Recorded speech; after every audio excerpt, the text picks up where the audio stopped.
Here's a question which is actually quite a big question, and it's full of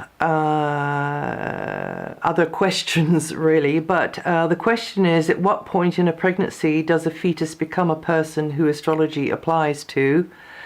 And do babies who've never been born, either because of miscarriage or termination, have natal charts? Well, I can only answer that from my point of view, both as someone who's had miscarriages, actually, and also an astrologer. So at what point in a pregnancy? Well, it is understood that it is at the moment the baby is born and the cord is cut and it takes its breath, its first breaths.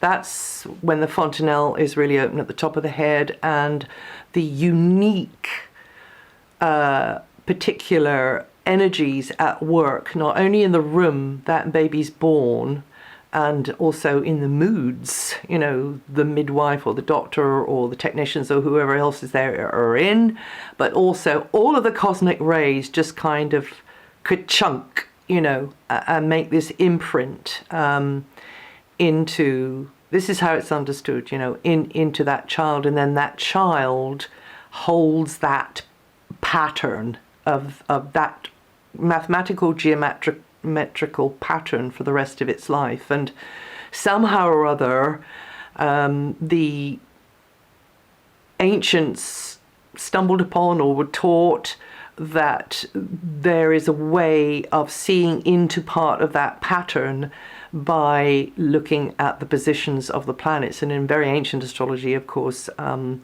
that knowledge did not go out as far as it does today. You know, it only went out as far as Saturn, Uranus, Neptune, and Pluto weren't known about. But that's a whole other question, because those three outer planets stand for higher levels or different levels of consciousness, you see. So maybe that wasn't in gear during those more ancient times, or maybe it was, but in a different kind of a way because of the culture. So that's the first part of the question. And do babies who've never been born because of miscarriage or termination have natal charts? Well, I mean, this is part me speculating, really.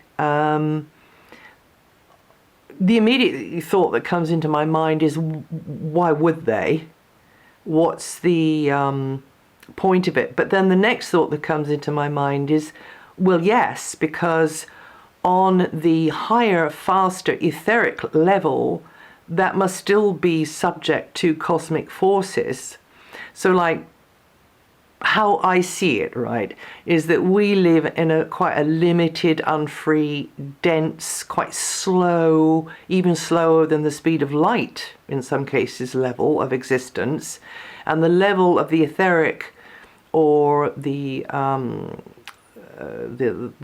level of the astral even, is a much faster moving level, which goes faster than the speed of light. In fact, there is some interesting work done by a scientist called Dr. William Tiller, who has named it the magnetic information wave field, I think, or the magnetic information wave level, and done all sorts of really, really interesting experiments. So if that unborn baby, you know, whether it's really early, like 3 months, or later on, you know, or 4 months, or maybe even nearly full term or full term, which is a really harrowing thing to happen, goes out of the body then and doesn't come in, or maybe even comes in for a minute or a few minutes or a few hours. If they did come in for that short time into the fully embodied consciousness, then yeah, I guess they'd have a natal chart. But also if they went out earlier, then if we wanted to calculate that, then I don't know quite what the purpose of it would be, but yes, I suppose they also, but then we wouldn't be able to translate it or interpret it, because here we live in this much slower, denser dimension, and we'd interpret it according to that rationale. Whereas if it was a natal chart for a spirit living in the faster dimension, and again, there's some interesting work done on that of people who've passed over and actually come back and try to get the message across that, just because you can't see me, it doesn't mean to say I'm not here. I am here.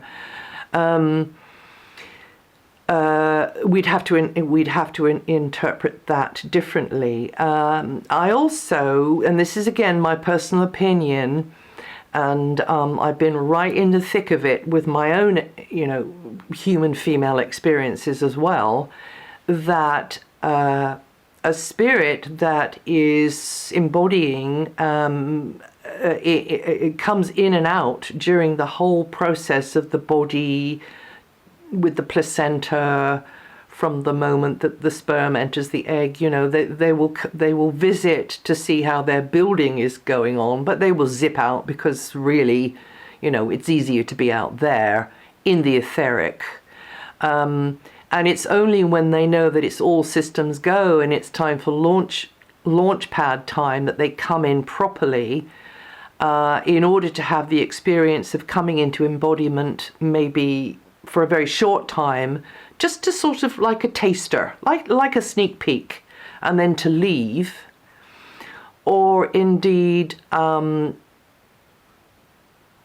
they do not. The spirit doesn't, like a very early termination. I don't think the spirit might be loosely connected, but it's not like a whole person with a whole. It's very, very difficult to put it into words, but it's not like they're fully consciously plugged in to that physical body. There's just a very, very fine, subtle connection to that body, because that was all the experience that soul wanted to have. Because I don't think mistakes are made like that. I don't think, one of my children was born with, it's like babies who were born with, they're induced.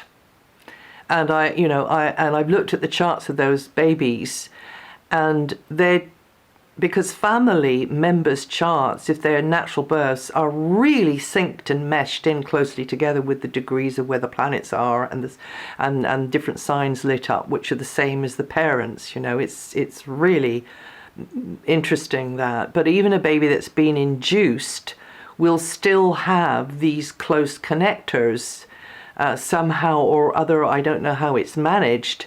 Maybe they're different close connectors, and in fact, I think probably they are different ones, because some of the obvious ones don't connect, but the less obvious, maybe more transpersonal ones, more generational ones do connect, because the three outer planets are more generational vibes.